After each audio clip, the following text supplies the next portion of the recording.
Okay, good afternoon, everyone. Hello.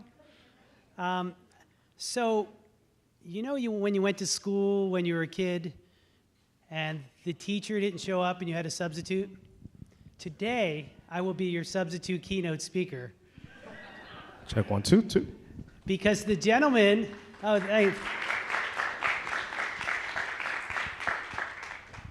the gentleman that we had coming in from California had an urgent matter that he had to attend to. We were worried about him coming in because of the storm, but I didn't prepare anyway. So I was like, this guy's got it. So today I am prepared to give you about 20 minutes of alignment talk and connection. So I appreciate it. I appreciate you being here, watching most of you walk up in torrential rain, your umbrellas inside out. I do appreciate the time it took you to get here. So we will try to be very efficient with our time and our program today so you can hopefully get home safely. I wanted to talk a little bit about, that's me. I want to talk about alignment. So about 4 years ago when I came on board, maybe 4.5 years ago, we had this gentleman named Andre Young. Andre was an author, and he talked about professional growth. And if you don't remember him, it's okay, but you may. He had a really tight shirt on with really big biceps. Oh, and they were like, yeah, I remember him. Yeah, no. But this guy was awesome, and he was the keynote, and he talked to us about customer service, and this was in enrollment management, right? And what he talked about, I remember somebody asked him a question and said, well, Andre, listen, you've put out a number of books, you go around the world speaking. Can you talk a little bit about how you find balance in your life? You know, you have a family, you travel. And he said, I don't believe in balance. And that's when I perked up. I said, because this is a question people have asked me, and I ask other people, how do you find this balance? And he said, it's about harmony.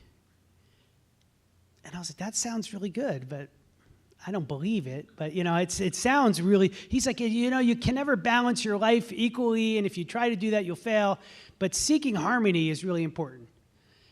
And I was like, I could bite into that.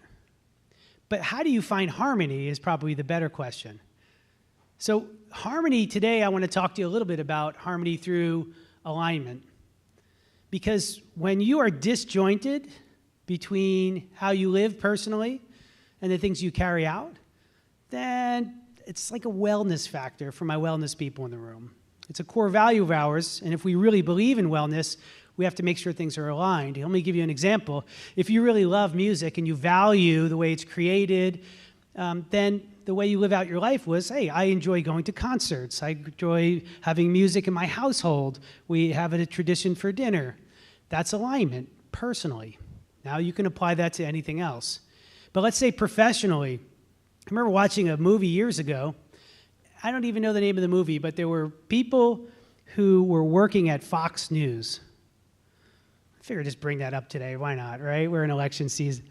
And they hated working there. Their values were completely opposite of what was preached at that news channel.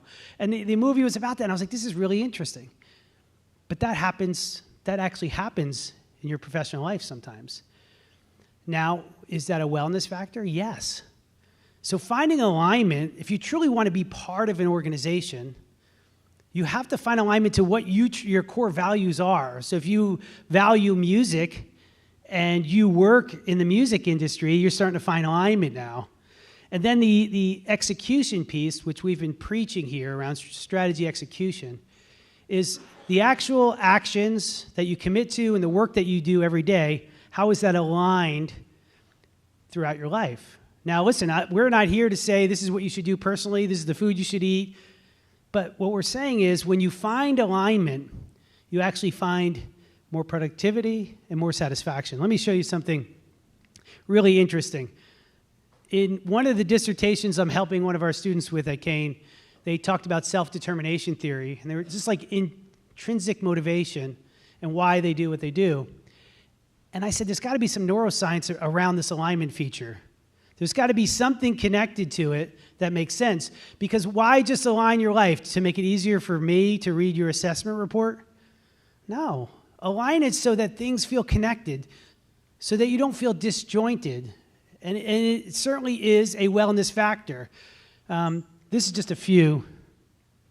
Also, career benefits, sad enough to say, this study talked about people who are satisfied with their jobs.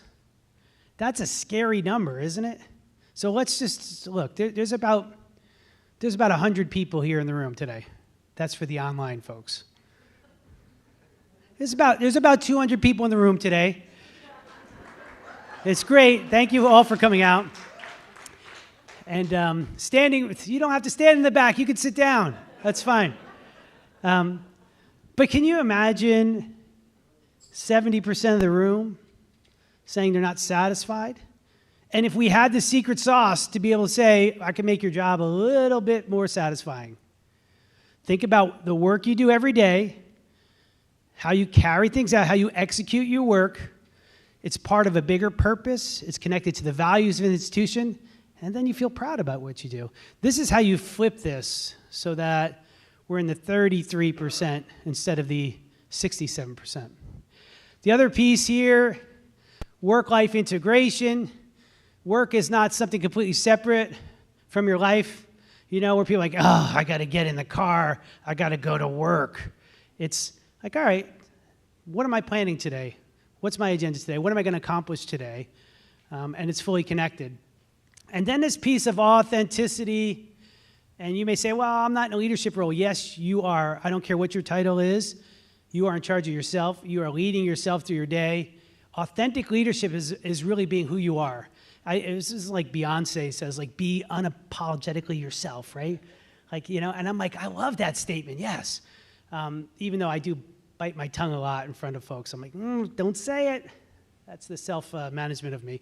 But the piece of authenticity is, again, connecting to what you value. If you value time, make sure you create time for yourself. You value music, you value science, make sure it's connected.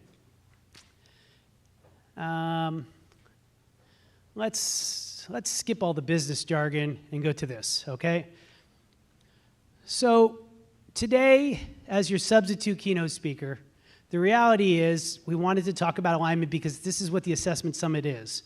If the assessment report that you do annually is a compliance exercise that you just can't wait to get off your desk, then that almost like breeds a lack of satisfaction. It almost breeds an unwell team. What we'd like you to do is say, the work that I do every day is connected, and this is how we document this process. For you all, a simple exercise, not that you have to do today, but I have done a speech on alignment before, and I asked people in the room, hey, raise your hand if you can identify your 5 core values. Most people get through 2 or 3. Nobody's gone deep, but I'm saying for you, start thinking about the 4 or 5 things that move you. Unwavering, this is who I am. I'm unapologetic about it, but I love whatever it is. And do that audit for yourself. And then begin to assess how do the things that I value connect to the work that I'm doing. And you will see when there's a misalignment, it impacts satisfaction. And you can actually see folks around you in your workplace. And if you want to help them become aligned. Help them with this exercise. Oh, yes, do you know what are the things you value? Set value-based goals. This is the concept today of identifying how to set those goals. Make very intentional choices. Years ago, there were presidents of universities sitting before Congress talking about a very sensitive topic on college campuses. It was the protection of students and faculty. And the way they responded to that was widely criticized. And after that, there was a reset on college campuses throughout America where college campus presidents started talking about, well, let's make sure that our statements that we're putting out there are fully aligned to our core value and our mission statement. And this is what I ask you to do too. With the work that you conduct every day in your departments, in your divisions, in your colleges, seek to align to our 6 core values. And if you don't know them today, hopefully you know them in a week or 2. And hopefully we introduce more to you. And then the regular reflection and the adjustment. I'm not saying you have to think about work all the time or think about full alignment, but not a bad idea to get in a car on that commute and say, what was I able to do today? And how was that aligned or connected to things that I value? So that's all I have for you today as your substitute keynote speaker. We're going to be efficient with our time. We're going to pass it over to Dr. Lozada. She's going to give some surprising news. I think we have an update with a tool for them, right? And we'll slide over to her. Let's give a round of applause for Dr. Neva Lozado. Thank you, everyone. So I think I have the best slide of the entire day today, which is the new tool that we are launching officially right now to help you better align all of the work you're doing and aligning the data to your assessment plans and, most importantly, to our strategic plan that was recently rolled out for the institution. So what you see here is our new dashboard that we are partnered with Insights to Action. So our original keynote, Dr. Jeff Gold, is the brains behind this platform. And the great thing about working with him and his team is they are creating this tool to fit the needs of Kane University. So this is not a typical vendor that we're working with where this is the product and we have to make it fit our needs. We're continuing to build this, continuing to develop it to meet the needs of all stakeholders. And in particular, I want to thank those of you here or online who have been part of those early test groups. We had some meetings with the deans, our student success teams, and some faculty members to give feedback as we have been building this out, and that feedback has been implemented into the version that you're seeing today. But also, it's not yet completed because we will continue to build it again to meet the needs. So when you log into the dashboard, which you can do by going to kane.edu/dashboard, we also wanted to make it easy to remember. You don't have to go through the Sadie Data Hub or quick links or search for it in any other way. It's literally kane.edu/dashboard. You can also use the QR code here. When you get there, you will see from the desktop or laptop version, you will see a landing page here. You'll see right now that on the left-hand side, Student Insights is available to you. And on the right-hand side, you'll see Course Explorer, which is currently grayed out. That will be launched in the next month or so, and there will be an entirely new tool where you can actually look at student success from a course lens. But for now, you have access to Student Insights, and that gives us over 10 years of data that you can filter in a number of ways by student population. You can look at location. For the first time ever, we have special populations in there, so you can look at veteran students or Bridge to Success, for example. And it's all built in on one page. So it's very user-friendly. You don't have to ask, well, what dashboard do I need to find the information I'm looking for? All you have to do is filter the population you're looking for, and all of the dashboards are embedded right there on a single page. It is mobile-friendly, so if you are logging in right now through the QR code, you'll see a little bit different view, but it's really great because you can filter right there. You don't have to zoom in and try to find the filters, and you could just hit next, and it'll bring you through a series of different dashboards. What we're really excited about for this product is not just all of the great rich data that it provides and the fact that it looks really great too, but because we have really intentionally aligned it to our strategic plan goals. So when you access this dashboard from the desktop version, on the top right-hand side, you will see 3 bars, and when you click it, you can click on Action Plan. And what you're going to see there is you'll see Kane's strategic plan goals aligned with specific actions that have been recommended through the algorithms based on our 10 years of historical data. So those action plans are determined by Kane's data and aligned directly to our strategic plan goals. Another piece of this new product that I think will be really helpful to those of us here is when you log in with your SSO, it will map you directly, so your default view is the data for your particular area if you're on the academic side. So for our College of Business and Public Management team here, when you log in from the desktop site, it will bring you right to the College of Business and Public Management data as your default view. You still have access to all of the others, but it makes it very easy to get to what you're looking for. So we're really excited about that tool. I would love to do a live demo here, but I'm intentionally not because our session at 3:30 will be facilitated by Insights to Action. So Elka will be joining us virtually, and Catherine from our team is facilitating that session upstairs. And she's going to take you on a deep dive to learn more about the tool. And you can log in, you can ask questions, you can share different data sets to show you how to use the tool most effectively. But I really hope that you will use it, you will continue to look at it for updates, and we'll send out communications as well. And most importantly, that you give us your feedback, because this, again, is a dynamic tool that we're using to help align all of our efforts. So the more we hear about your needs, the better we can make this tool work for everyone. So thank you so much. A communication is going to go out tomorrow as well, but kane.edu/dashboard, and we hope you join the session at 3:30 with Elka to learn more. So I will turn it over to Dr. Susan Ahern to share what's next.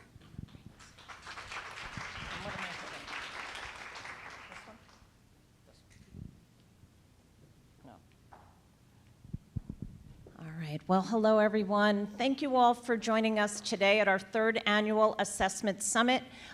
We've been preparing for this. We didn't plan on the weather, and also our substitute Keynote did a wonderful job. So I'm just going to give you a couple updates on the day. So here is the schedule. So right after this, we're going to be breaking out into the 3 workshops, and then that will go to 3:30. 3:30 to 4:15 will be the next 3, and then we'll have somewhat of a closing reception. Now, up on the 6th floor, we have coffee, tea, water, some snacks, some desserts, and we'll have some time in between when I finish up here for you to go up on the 6th floor and grab something. So first, I wanted to welcome our NJCU colleagues. Thank you so much for coming out today and joining us, and it's really nice to get to meet a few of you that I have not met in person, but thank you all for joining us. One of our first sessions will be AI in the Future of Higher Ed by Mohammed Hassan and Hong Gao, and we are thrilled to have this topic. We know this is a topic everyone is super interested in. That will be taking place at 2:45 right in this room. Our next session that'll be happening at 2:45, we have Gilly Scott here from our Director of Student Data Systems, who will be presenting with our John Rao and Rita Ruiz, both from Career Services. We'll be going over a session on how the exit survey and the work that they're doing with that. Dr. Colin Anderson, our Associate Director of OAA, will be doing a session up on the 6th floor to discuss more about the Program Assessment System, one of our new initiatives that we've been working on this past year. Then, as Neva had mentioned, we have Elka from Insights to Action, who will be leading a session at 3:30. That will be taking place in room 501. And as Neva had mentioned, it'll be done virtually, but we have Catherine from our office who will be assisting in that. I will be presenting also at 3:30 with Nima Sherpa, one of our SADE data analysts, our lead analyst, and we're going to be talking about the work we're doing with Canvas and how we are now kind of using Canvas to streamline the assessment process, and it really has been an ongoing effort, and I'm thrilled to be presenting with Nima, who has done so much work with looking to visualize this. Also at 3:30, the University Planning Council will be having their meeting up on the 6th floor. That will be with Dr. Salvatore and Dr. Lozada. We also wanted to take this opportunity to thank our planning committee, especially Rachel Kahn and Catherine Calley, who have been working tirelessly to organize this event, as well as the rest of our SADE team. In addition, we want to thank our support staff, our student workers, as well as our academic specialists who have done so much to help facilitate this process. And we're really thrilled. As we said, it's our 3rd year. We're looking to have this be something that we continue. Hopefully better weather next year. The other thing, we had a lot of challenges thrown at us this year, but we're always up for it. We always have a nice giveaway. So our giveaway this year is going to be a wireless charger. As you can see, it has our SADE logo. Didn't show up yet in transit, but it's almost like you get a birthday card and someone wrote a note in it.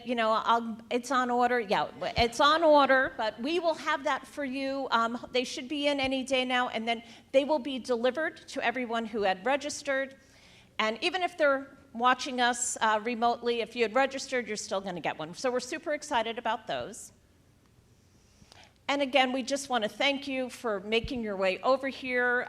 We have a few minutes before the next start. So we have, as I said, coffee, tea, water, some snacks. If you would like to go to the 6th floor, if you are attending the PASS session, that will be up there.